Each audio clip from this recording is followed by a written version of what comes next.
Picture this. You're in the middle of another argument. She's saying the same things she always says, making the same accusations, using the same tactics, the silent treatment, the guilt trips, the gaslighting, the tears that appear and disappear on command. And for the first time in months, maybe years, you feel nothing. Not anger, not guilt, not the desperate need to fix it. Nothing. You're watching her perform, and something inside you has gone completely quiet. You're no longer reacting, no longer explaining, no longer defending yourself against accusations you know aren't true. You've stopped participating in the chaos she creates, and she notices immediately. The dynamic shifts in that instant. Not because you said anything cruel, not because you attacked her, but because the one thing she relied on, your emotional reaction, has disappeared. You've stopped giving her the fuel she needs, and that absence of reaction terrifies her more than anything you could ever say or do. This is the exact moment she realizes she can't control you anymore. Not the moment you leave, not the moment you argue back, the moment you go quiet inside, the moment your eyes change, the moment she looks at you and sees someone who's no longer afraid of losing her, someone who's no longer desperate for her approval, someone who's already gone even if his body is still in the room. What if I told you this moment follows a predictable pattern? That there is a specific psychological mechanism that explains why she responds with such intensity when she feels your emotional investment fading? That everything she does after this moment, every tactic, every manipulation, every dramatic gesture, is calculated to recapture something she's already lost? Millions of men are experiencing this exact moment right now. They spent years trying to love someone who weaponized their love. Years explaining themselves to someone who wasn't listening. Years carrying blame for things they didn't do. And now, having finally reached emotional exhaustion, they're watching her panic as she realizes the power dynamic has shifted. But they don't understand what they're seeing. They don't recognize the pattern. They don't realize they're witnessing her true nature revealed. I've watched this exact moment destroy and liberate men across more time than you can imagine. Same pattern, same panic response, same desperate tactics. Today, I'm going to show you exactly what happens in this moment, why it terrifies her so completely, and what it reveals about what she actually needed from you all along. But understand this. What you're about to learn will change how you see every relationship dynamic you've ever experienced. This is control depth analysis. Pay very close attention. Here's what mortals don't understand about control in relationships. They think control is about dominance, about being strong, about winning arguments. But real control in toxic relationships isn't about strength. It's about need. The person who needs less has the power. The person who cares less controls the dynamic. And for years, she ensured you needed her more than she needed you. She did this systematically. Made you question your perception of reality, made you feel like you were never enough, made you constantly work for approval she never fully gave, made you carry guilt for things you didn't do, made your emotional stability dependent on her mood, made you the problem in every conflict, made you believe leaving would be abandoning someone who needed you. This isn't opinion. This is observable behavioral pattern. I've watched thousands of women use identical tactics to maintain emotional control over men who genuinely love them. Same mechanisms, same manipulations, same outcome. You see, mortals believe that if someone acts wounded, they must be the victim. If someone cries, they must be hurt. If someone claims to love you, they must have your best interests at heart. But here's what actually happens in controlling relationships. Emotions become weapons. Vulnerability becomes manipulation. Love becomes a word used to justify behavior that has nothing to do with love. And the moment you stop responding to those weapons, the moment the manipulation stops working, she experiences something she cannot psychologically tolerate. Not heartbreak, not loss, but obsolescence. The realization that the tactics that always worked don't work anymore. that the person she could always control has become uncontrollable, that the mirror she used to see her idealized self-image has stopped reflecting what she needs to see. Let me show you what happens in the exact moment she realizes control is dead. Stage 1, the recognition. It starts with your energy. She's performing the same routine, creating the same drama, deploying the same guilt, using the same accusations. But your response is different. You're not frantically explaining, not desperately defending, not trying to convince her of your perspective. You're calm, almost detached. And that detachment, that emotional distance, is something she's never seen from you before. She says something designed to trigger guilt. You don't react. She escalates. You remain neutral. She tries tears. You offer nothing. Not cruelty, not anger, just absence of the emotional engagement she's relied on. She accuses you of being cold, of not caring, of abandoning her emotionally. And you don't defend against those accusations because you've realized something fundamental. Her perception of you doesn't define your reality anymore. David experienced this exact moment after 3 years with Amanda. She started another fight about something trivial. He forgot to text her when he got home from work. In the past, he would have apologized profusely, explained that work ran late, assured her it wouldn't happen again, spent an hour making her feel better about his minor oversight. This time, he just said, "You're right.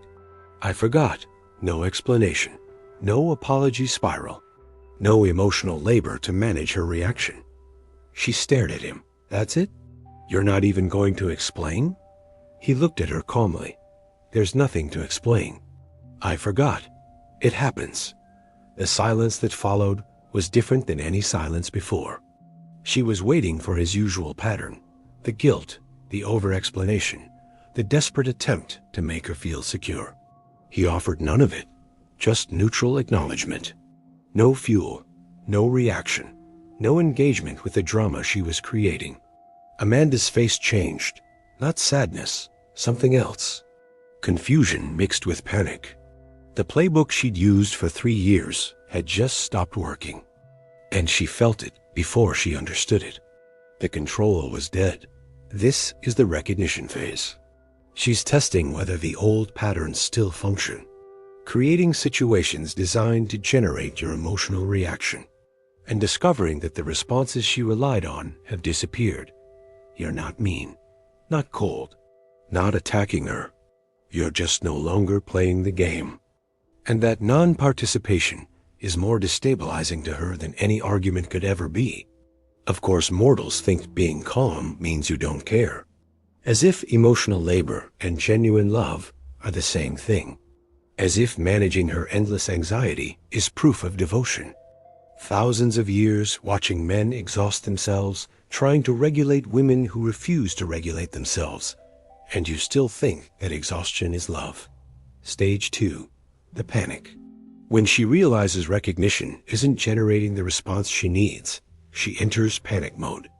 This is where her behavior becomes noticeably more intense, more dramatic, more desperate. Because what's dying isn't the relationship, it's her control. And control is what she needs more than connection, more than love, more than you. The panic manifests in 3 predictable ways: intensified love bombing, manufactured crises, and social warfare. Let me break down each one. Intensified love bombing. You've seen this before during the beginning of the relationship when she needed to secure your attachment. But this version is more strategic, more targeted, more manipulative. She suddenly becomes the partner you always wanted. Sweet, attentive, affectionate, acknowledging things you've asked for months or years, promising change, demonstrating what looks like genuine self-awareness.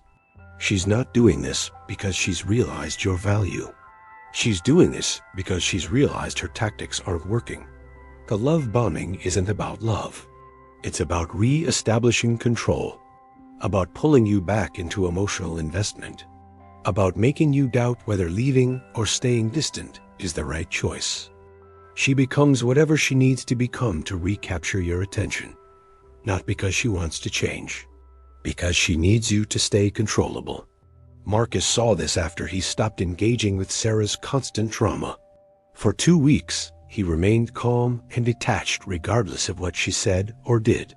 Then suddenly, she transformed, made his favorite dinner, bought him a thoughtful gift, initiated physical affection, apologized for being difficult lately, told him she'd been thinking about his concerns and wanted to work on things, suggested couples therapy. All the things he'd been asking for throughout the relationship appeared overnight. He wanted to believe it, desperately. This was the woman he fell in love with. This was who he knew she could be. He re-engaged emotionally, opened up again, gave her access to his vulnerabilities again. Within 3 days, the old patterns returned. The drama, the accusations, the manipulation, the love bombing evaporated the moment she felt secure in his reattachment. Because it was never about change. It was about control. This is the cruel mechanism of intensified love bombing. It feels real because it mirrors everything you've wanted from her. It looks like growth because it demonstrates awareness you thought she lacked, but it's performance. Strategic performance designed to restore the power dynamic she's losing. The moment she secures your emotional reinvestment, the performance ends. Because maintaining the performance requires sustained effort. And effort is only valuable to her when control is threatened. Manufactured crisis. When love bombing doesn't work or works temporarily, but you detach again, she creates emergencies. Situations designed to force your engagement, your attention, your emotional labor. She's sick. She's in danger. She's having a breakdown. She's been hurt by someone. She needs you, urgently, desperately. And if you re a decent person, which you probably are, or you would, and have stayed this long manufactured crises trigger your protective instincts. I watched a man tell me his ex-girlfriend called him at 2 a.m. claiming she was suicidal. He was in bed next to his new girlfriend. He rushed over, found her sitting calmly in her apartment, no signs of distress. She smiled when he arrived. I knew you still cared. The crisis wasn't real. The crisis was the tactic. She needed to confirm she could still make him react, still make him abandon his boundaries, still make him prioritize her emotional state over his own life. Manufactured crises aren't always that extreme. Sometimes it's a fight with a friend that only you can help her process. Sometimes it's a work situation that's overwhelming her. Sometimes it's anxiety about something vague that requires hours of your reassurance. The content varies. The function is identical. Create a situation where your absence or detachment makes you feel cruel, where maintaining boundaries makes you feel like you're abandoning someone in need, where your calm neutrality gets reframed as coldness or lack of empathy.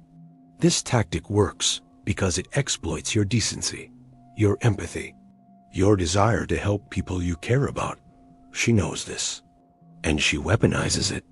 Not because she's consciously evil, but because her psychological survival mechanism requires your emotional engagement. And when voluntary engagement disappears, she creates situations that make engagement feel mandatory. Social warfare. When personal tactics fail, she goes public. Not always obviously. Sometimes subtly. She talks to mutual friends, shares her version of events, portrays herself as the victim of your emotional unavailability, your coldness, your cruelty. She's hurting, and you're not there for her. She's trying, and you've given up. She loves you, but you've become distant and mean. The narrative she constructs makes you the villain and her the abandoned victim. Jake experienced this after he established firm boundaries with Lisa. He stopped responding to late-night texts, stopped dropping everything when she claimed emergencies, stopped accepting blame for her emotional instability. She responded by telling their mutual friends he'd become emotionally abusive, that he was stonewalling her, that he'd changed into someone cold and unavailable. 3 of their friends contacted him expressing concern. Was everything okay? Was he treating her badly? Why was he being so distant? The social warfare serves 2 purposes. First, it creates external pressure, makes you feel socially judged, makes you question whether your boundaries are actually cruelty, makes you defend yourself against accusations in a court of public opinion she's already poisoned. Second, it isolates you, turns mutual friends into her advocates, makes you the problem in social dynamics, ensures that leaving looks like abandonment and staying looks like the only decent option. This is stage 2, the panic, where she escalates every tactic, uses every tool, exploits every vulnerability. Not because she loves you so deeply, she can't bear to lose you, because she cannot psychologically tolerate losing control. And everything she does in this stage is about control restoration, not relationship repair, not genuine change, control. Stage 3, the devaluation. When panic tactics fail, when you maintain boundaries despite love bombing, manufactured crises, and social pressure, she shifts strategies completely. If she cannot recapture control, she needs to convince herself you weren't worth controlling. This is where devaluation begins. Systematic destruction of your perceived value in her mind and in others' perceptions. She rewrites history. The relationship that was perfect becomes never really good. The man she claimed to love becomes always inadequate. The experiences she posted about happily on social media become performances I felt forced to maintain. Everything you contributed gets minimized.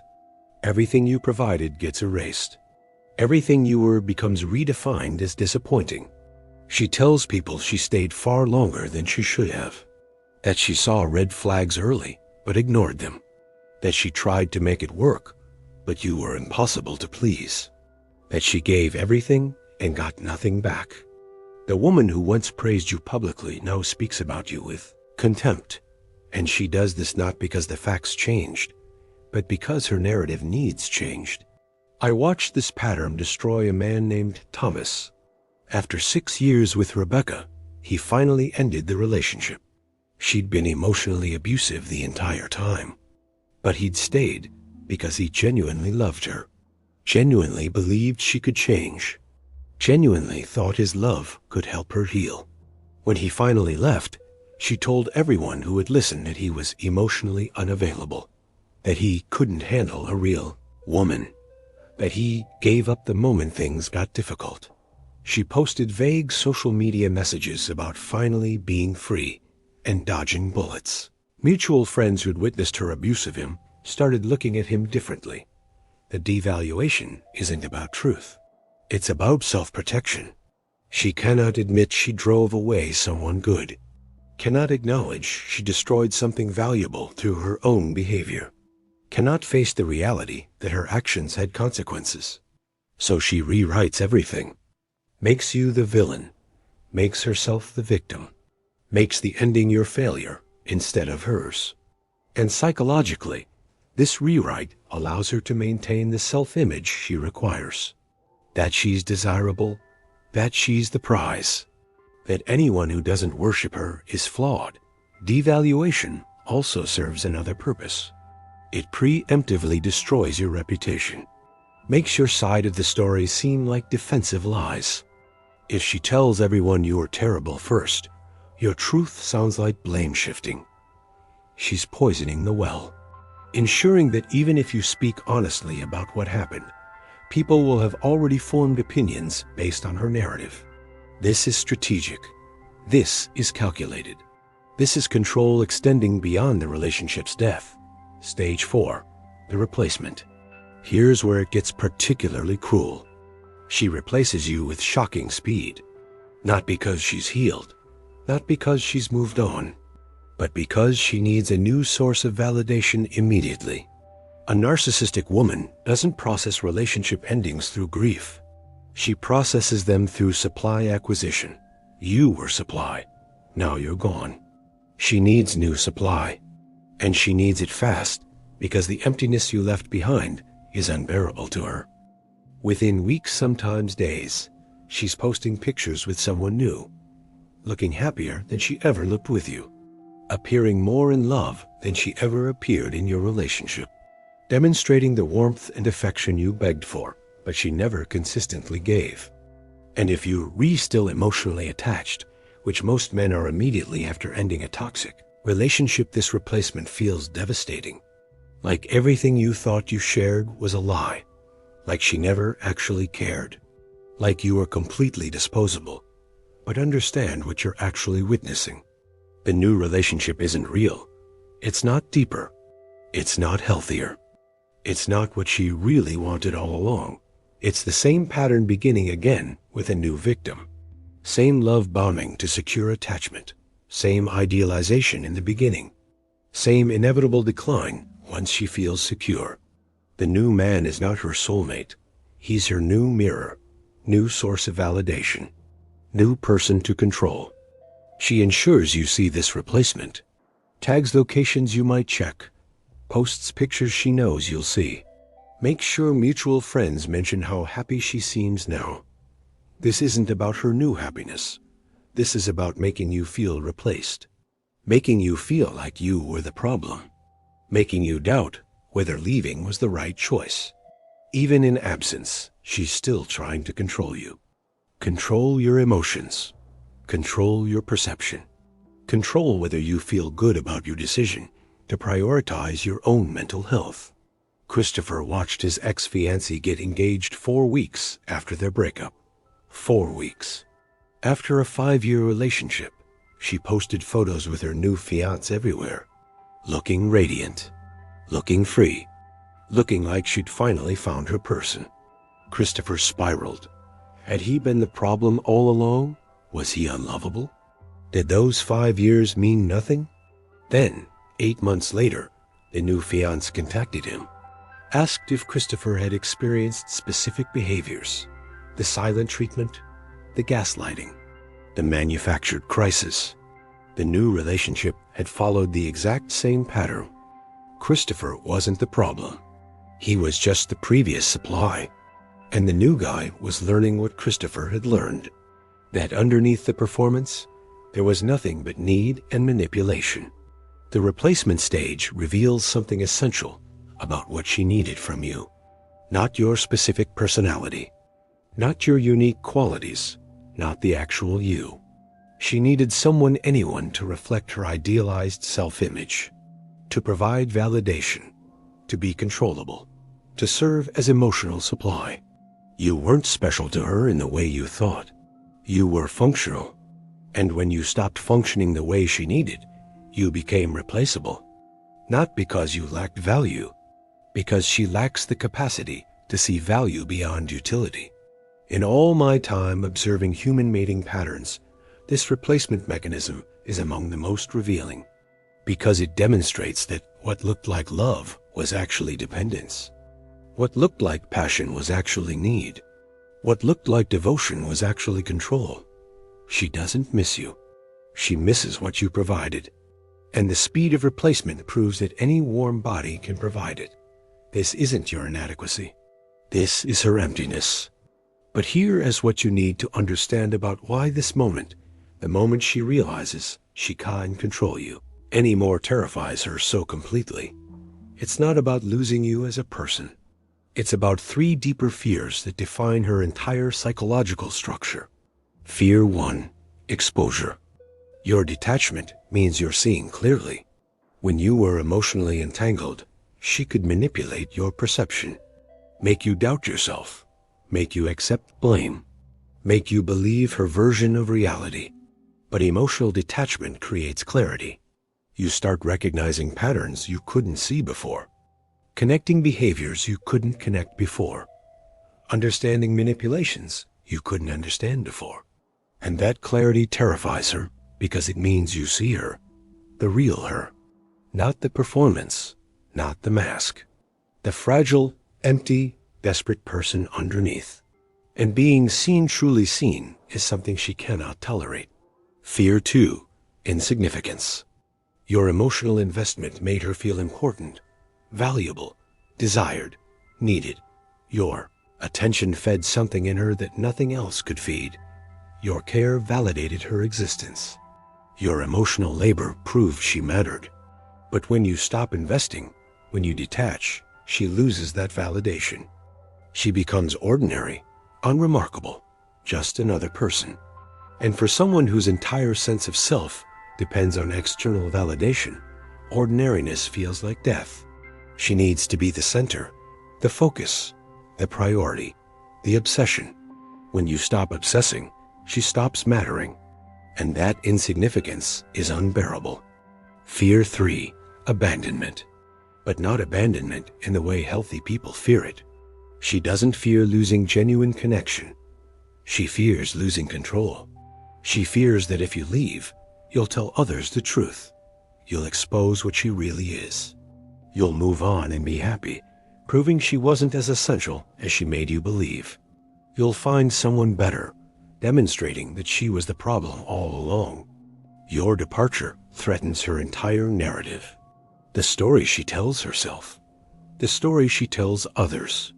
The story that protects her from the truth she cannot face, that she destroys everything she touches, that she's incapable of genuine connection, that she's fundamentally alone because she makes genuine intimacy impossible. These 3 fears: exposure, insignificance, abandonment, explain every behavior I've described. The love bombing attempts to prevent exposure by pulling you back into confusion before clarity solidifies. The manufactured crises attempt to prevent insignificance by forcing you to prioritize her. The devaluation and replacement attempt to prevent abandonment by abandoning you first. Every tactic is defensive. Every manipulation is self-protection. Every action is about avoiding the confrontation with herself that your departure would force. So let me make this crystal clear. The moment she realizes she can't control you anymore, terrifies her not because she loves you deeply, but because she needs you functionally. You were the mirror reflecting her idealized self. You were the validation confirming her worth. You were the emotional supply feeding her emptiness. And when you stopped providing these things, when you detached, established boundaries, recognized the patterns, you stopped being useful. And her terror is the terror of facing herself without a mirror, of existing without validation, of confronting the emptiness she spent her entire life avoiding. So what do you do with this understanding? First, recognize that her panic isn't about you. It's about her losing access to the function you served. You're not cruel for maintaining boundaries. You're not cold for detaching. You're not mean for refusing to engage with manufactured drama. You're protecting yourself from someone who cannot love you the way love should work. Someone who sees relationships as power dynamics instead of mutual support. Someone who needs control more than connection. Then, understand that you can't save her. You can't love her enough to heal her. You can't be patient enough to change her. You can't sacrifice enough of yourself to fill her emptiness. Because her emptiness isn't about lacking love. It's about lacking self.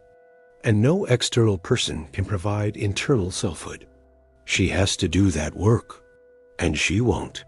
Because doing that work requires confronting everything she spent her life avoiding. And finally, accept that the version of her you loved doesn't exist. You loved a performance. You loved the potential. You loved who she pretended to be when she needed to secure your attachment. But that person isn't real. The real person is the one you see when control dies, when the mask drops, when the manipulation becomes obvious. That's who she actually is. Not the woman she pretends to be when she needs something. The woman she becomes when she doesn't get it. Here's the truth they won't tell you. Walking away from someone who can't control you anymore isn't abandonment. It's liberation, not just for you, for her too. Because as long as you're there to control, she never has to face herself, never has to grow, never has to develop genuine self-worth. Your departure might be the only thing that ever forces her to do the internal work she needs. And even if it doesn't, even if she just finds someone new to control, you're still free. Free from the exhaustion. free from the manipulation, free from the endless emotional labor, free from the person you became trying to love someone who weaponized love. This moment when she realizes she can't control you anymore is also the moment you realize you do and need her approval. Don't need her validation. Don't need her to see your worth for your worth to exist. You reclaim something you lost while trying to save the relationship. Your sense of self, your emotional autonomy, your understanding that you deserve better than someone who only showed you warmth when she wanted something. Mortals spend years trapped in these dynamics because they confuse control with love. They interpret her panic as proof she cares deeply. They see her intensity as evidence of passion. But control isn't love. Panic isn't care. Intensity isn't passion. These are manifestations of need, of emptiness, of fear. Real love doesn't require control. Real love doesn't manipulate. Real love doesn't make you feel crazy for recognizing obvious patterns. Real love doesn't weaponize your empathy. Real love doesn't require you to shrink so someone else can feel big. The exact moment she realizes she can't control you anymore is the moment you start remembering who you were before her. Before the gaslighting made you doubt your perception. Before the guilt made you accept blame you didn't deserve. Before the manipulation made you responsible for her emotional stability. Before the control made you forget your own worth. That person, the one you were before, is still there, waiting, ready to be reclaimed. And reclaiming him is worth more than maintaining a relationship with someone who requires you to lose yourself to love her. I'll be watching.